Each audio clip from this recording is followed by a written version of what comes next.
Ash, that was a ruthless 4-0 victory away from home against Boston United. What pleased you most about the team's control in and out of possession today? I think first and foremost, the message we've been giving the players since the Gateshead game about being defensively solid, making sure we don't concede a goal, making sure we're not too high, make sure we control the space. Again, the players have executed that message to a T. Even the goals we've conceded in the last few games, they've been either individual mistakes or like set pieces. So on the whole, we've defended well over the last few games, but today it was important we got a clean sheet. And the players did that. The work they do in training every day is really now starting to show on the pitch in parts. Today was the first time we've seen it in 90 minutes, but we've seen that before in moments of games. Now we just need to be consistent and continue with that over the next few games. And you've spoken about being clinical in front of goal before. 4 goals on the road suggests the finishing work in training is landing. What changed in that final third? So before training yesterday, we showed the players the data from all of the games Gateshead onwards, and from an expected goals point of view, we've been on top. So the chances we've created and the chances we've conceded, we should have scored more than the other team in all of those games, but the quality of our finishing wasn't there.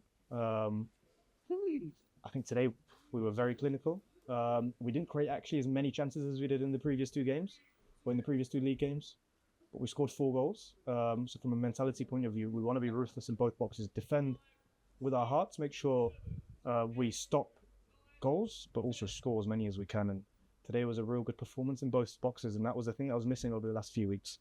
And it's a first clean sheet of the season. What's your assessment of the back line tonight? Not just the back line, everyone from Joe all the way, every player. Like, we defended as a unit, as 11 players, and now we just need to continue on that path. Listen, we've seen that the team's capable of doing this since the start of the season. For us, it's been about being consistent, finding what combination of players will support again, making sure the players are confident. Because remember, some of these lads haven't been with a team for a number of months. They didn't have a team when the season started. They joined 3 games in, 4 games in, 5 games in, 6 games in.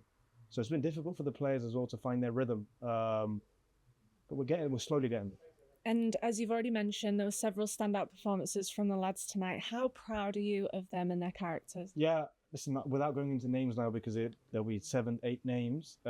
We've got a real good group of players. Whether it's the senior players with Jan, with Guion, whether it's the younger players, there's a real unity. Like we haven't got like groupings. It's one big squad. It's one big group where at lunch, on the bus, if we're in a hotel, everybody's together. There isn't like some guys on their own, some guys on their own. So there's real unity across the squad, and that togetherness is what helped us get through the last few weeks.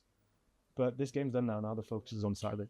And the Shrimps fans were in full voice tonight. How important was that backing, and how do we carry this momentum into the next fixture on Saturday? Yeah, I'd like to thank the travelling fans. It's a long way away, so it would have had to finish work early, so to get here, it's been amazing, and they were in full voice for the 90 minutes. So we'll keep putting the performances in, keep trying to put the performances in.